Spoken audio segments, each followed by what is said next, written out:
আসসালামু আলাইকুম গাইস, জানি না ওনাকে আপনারা চিনেন কিনা। যদি চিনেন অবশ্যই কমেন্টসে জানায়েন।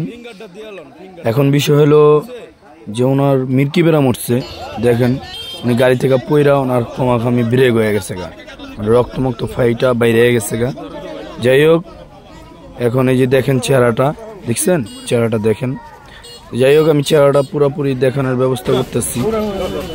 এখন বিষয় হলো ভাই, মির্কি বেরাম খুবই খারাপ জিনিস। যাই হোক, আপনারা সবাই ওর জন্য দোয়া করেন। আমরা শুনেন, কথাগুলি শুনেন। আছে নাকি? হয় এটা জিগান, মির্কি বেরাম আছে নাকি? আপনার ছেলে আছে? ভাই নেই, তাহলে বই না দোষ। যে হয়তো ওই যে আপনার ভাই হইলো ওই যে মির্কি বেরাম উঠটা, ওই যে কোনো সমস্যা হয়েছে গঙ্গনগর ভাইয়ের মির্কি বেরাম আছে, এটাই কইছে। হ্যাঁ, হ্যালো, অবস্থা খারাপ। গঙ্গনগর এটা না? গঙ্গনগর বাজারে আছে, ঠিক আছে, হুন্ডার স্টাইলে। আপনার বাড়ি কোন জায়গায়?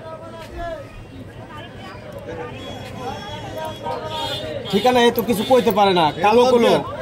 হ্যাঁ কইতে পারে না, হ্যাঁ কইতে পারে না। কি কথা কইতাছে? হ্যাঁ, মোটা মোটা মোটা, হ্যাঁ মোটা লম্বা চূড়া, কালো শরীরের রং কালো। একটা ব্যাগ আছে, ব্যাগ আছে হাতে।